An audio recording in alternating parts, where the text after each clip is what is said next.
ईक्षा Hindi classes में स्वागत है आपका। हम इस वीडियो में निपात के बारे में पढ़ेंगे।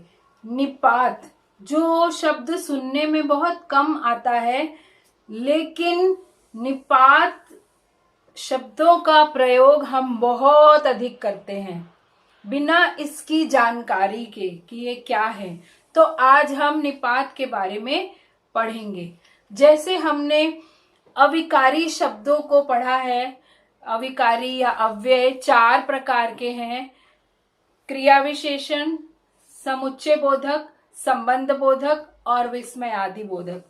इन चारों अविकारी शब्दों के अतिरिक्त निपात भी एक माना जाता है।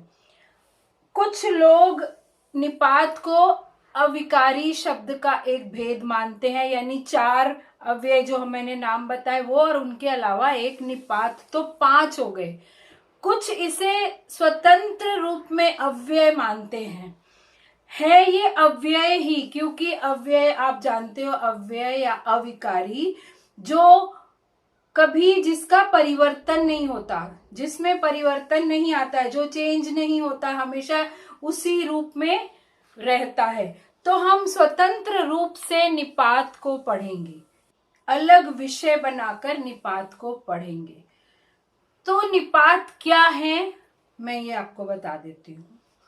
जो अव्यय शब्द किसी शब्द के बाद लगकर उसके अर्थ को जोड़ देते हैं या बल देते हैं और अर्थ में विशेष प्रकार का भाव पैदा करने में सहायता करते हैं, उन्हें निपात कहते हैं।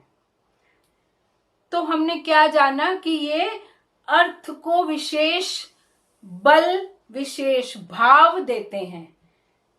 जहां पर हम बात में जोर डाल के कुछ कहना चाहते हैं, वहां निपात का प्रयोग होता है। निपात को अवधारक भी कहते हैं या अवधारणा मूलक शब्द भी कहते हैं, परंतु निपात ही ज्यादा प्रयोग में आता है। अवधारक और अवधारणा मूलक बहुत ही साहित्यिक भाषा में इसे प्रयोग किया जाता है। अब उदाहरण के रूप में मैं आपको जैसे कहूं कि राम ही कल दोस्तों के साथ जाएगा।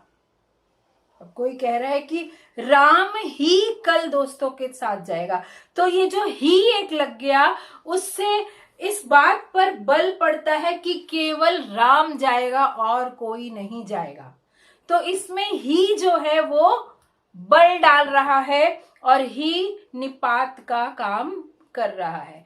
अब इसी वाक्य को हम अगर इस तरह से बोले कि राम कल ही दोस्तों के साथ जाएगा, अब कल पर जोर डाल दिया कि राम केवल कल दोस्तों के साथ जाएगा, बाकी दिन नहीं जाएगा। तो एक ये ही जिस शब्द के बाद लग गया, उस शब्द पर बल पड़ गया, उस शब्द पर जोर पड़ गया और उसका भाव बदल गया। इसी तरह अगर कहें कल राम भी दोस्तों के साथ जाएगा, यानी सब लोग जाएंगे और राम भी जाएगा। और अगर हम कहें कि कल भी राम दोस्तों के साथ जाएगा, तो आज गया था कल भी जाएगा। आपको समझ में आ रहा होगा कि ये निपात जो है ये क्या काम करते हैं। ये विशेष भाव देते हैं वाक्यों में, शब्दों को, और बल देते हैं, जोर देते हैं। अब और उदाहरण, जैसे मैंने तो कुछ नहीं किया। मैंने तो कुछ नहीं किया मतलब मैं, बाकियों का नहीं पता, मैंने कुछ नहीं किया, ये कह रहे हैं।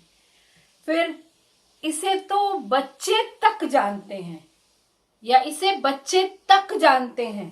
बच्चे मतलब बच्चे तो जानते हैं, तो सोचो बड़े लोग भी जानते होंगे। तो ये कहना चाह रहे हैं, इसमें भाव ये है। तो ये जो तक है, तो है, भी, ही, ये सारे निपात हैं। और एक बात ध्यान में रखने की है कि निपात का कोई लिंग या वचन नहीं होता, क्योंकि ये अविकारी हैं, इनमें विकार नहीं होता लिंग वचन कारक के कारण, ये हमेशा ऐसे ही रहते, इसलिए इन्हें अविकारी शब्दों की श्रेणी में स्थान दिया गया है, इसीलिए इन्हें अव्यय कहा गया है।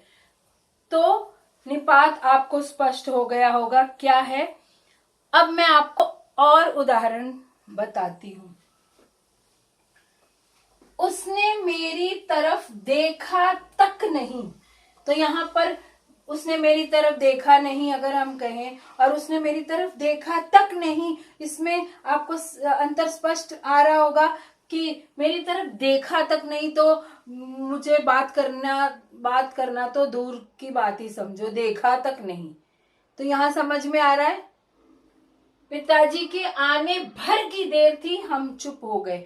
अब पिताजी के आने की देर थी हम चुप हो गए बोलेंगे तो साधारण सी बात लगती है, लेकिन अगर हम कहें पिताजी के आने भर की देर थी, यानी अभी आए ही थे पिताजी, अभी घुसे भी नहीं थे घर में पूरी तरह से, और हम लोग शांत हो गए, मतलब इतना पिताजी का डर है बच्चों में। मैंने ही खाना बनाया है। अब कोई मेहमान आए हैं और कोई बोले कि आप लोगों ने खाना बहुत अच्छा बनाया है, तो एक महिला बोले मैंने ही बनाया है, किसी और ने नहीं, मैंने ही बनाया है, मुझे ही क्रेडिट दीजिए। तो ये ही लग जाने से वाक्य का भाव ही बदल जाता है। मैं अलंकार का वीडियो भी बनाऊंगी, तो ये तो मैंने बनाया ही है, अब मैं अलंकार का भी बनाऊंगी, तो वहां भी जोर डालकर कहा जा रहा है कि देखिए ना, इसके साथ वो भी मिलेगा आपको वीडियो। मुझे तो आशा भी नहीं थी कि कोरोना इतना फैलेगा, इतनी आशा भी नहीं थी, मतलब कभी सोचा भी नहीं था। बहुत इस बात को हम जोर लगा के कह रहे हैं कि कभी हमने दिमाग में सोचा भी नहीं था कि कोरोना इतना फैल जाएगा कि लोग घरों में ही लोगों को छिप कर बैठना पड़ेगा। छोटा सा बच्चा बड़ी बड़ी बातें करता है, छोटा सा, छोटा बच्चा नहीं, छोटा सा मतलब अभी बहुत छोटा है वो। छोटा बच्चा तो छोटा कितनी उम्र तक भी हम कह सकते हैं, लेकिन यहाँ छोटा सा कहकर यानी बहुत छोटा बच्चा है जो अभी बोलना ही शायद सीखा है और वो बड़ी बड़ी बातें करता है। जी नहीं, आप गलत कह रहे हैं, तो आप गलत कह रहे भी कह सकते थे, लेकिन जी नहीं लगाकर हम उस बात में बल डालना चाहते हैं, जोर डालना चाहते हैं, उस बात को स्ट्रांग बनाना चाहते हैं, तो जी नहीं कह दिया। ये सब निपात है। क्या दृश्य है, आंखें हटती नहीं, क्या दृश्य है। अब क्या लगा दिया तो जोर डाल रहे हैं कि दृश्य कितना अच्छा होगा कि आंखें हटती ही नहीं। ये भी कह सकते थे कितना सुंदर दृश्य है, लेकिन क्या दृश्य है, क्या डाल लगाकर हमने दृश्य पर जोर डाल दिया। ठीक है, मत बात करो, मत बात करो भी कह सकते थे, लेकिन ठीक है कहकर कि कोई बात नहीं, मुझे भी फर्क नहीं पड़ता तुम बात करो या ना करो, इस तरह का भाव छलकता है। तो इनमें देखा आपने, तक, भर, ही, भी, सा, जी नहीं, क्या, ठीक है, ये सब निपात हैं। अब निपात का पद परिचय भी पूछा जा सकता है, तो उसमें आपको क्या करना होगा मैं ये आपको बतलाती हूं। तो देखिए, अब हम देखेंगे कि यदि निपात का पद परिचय पूछा जाए, निपात शब्द को रेखांकित करके आपको वाक्य दिया जाए और पूछा जाए कि आप रेखांकित शब्द का पद परिचय कीजिए, तो पहले तो आपको पता होना चाहिए, जानकारी होनी चाहिए कि निपात कौन सा है। निपात के बारे में मैंने बता दिया, अब आप पहचान लोगे और फिर उस निपात के बारे में भी लिखना होगा, केवल निपात लिखने से नहीं चलेगा। इसके लिए मैं आपको बता देती हूं कि निपात कितने प्रकार से प्रयोग किया जाता है। तो सबसे पहला है स्वीकृति बोधक निपात होते हैं। हाँ, अब समय मिला, जैसे कहते हैं स्वीकार करके इस बात को, हाँ जी जी हाँ, ये स्वीकृति बोधक है। नकार, फिर है नकार बोधक।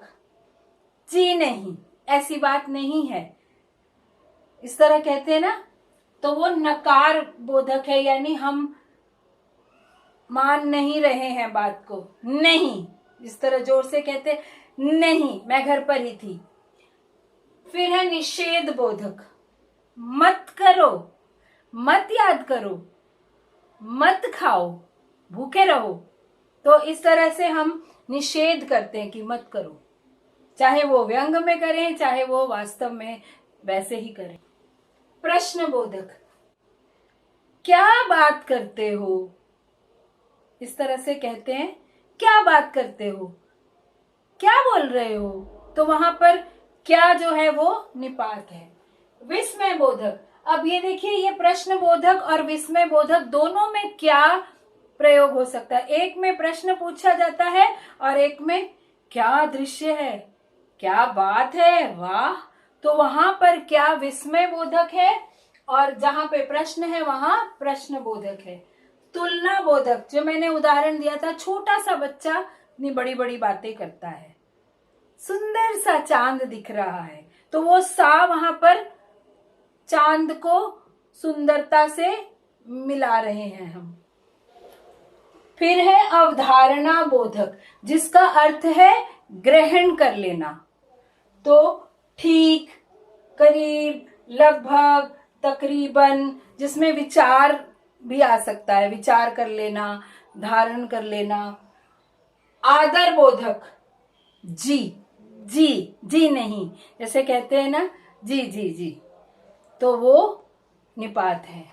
फिर है बल प्रदायक बोधक, जब हम बात को बल देने के लिए निपात का प्रयोग करते हैं। तो ही, ये सारे उदाहरण मैं दे चुकी हूं। भी, तक, भर, सिर्फ, केवल। तो ये 9 प्रकार के निपात हैं। जब आपको पद परिचय पूछा जाएगा तो आप उल्लेख करोगे, मेंशन करोगे कि ये पद निपात है और ये स्वीकृति बोधक है, या नकार बोधक है, निषेध बोधक है, बल प्रदायक है। जो भी जैसा भी होगा, इनमें से यही उदाहरण है। इनको आप देख सकते हो, याद कर लीजिए, समझ लीजिए और आप किसी भी प्रश्न का उत्तर दे सकते हैं। तो निपात मैंने समझा दिया और उसका पद परिचय कैसे करना है ये भी बतला दिया है। आपको स्पष्ट हो गया होगा। आप मेरे चैनल को सब्सक्राइब कीजिए, दोस्तों के साथ शेयर कीजिए, वीडियोस को लाइक कीजिए और अच्छी तरह पढ़ाई कीजिए।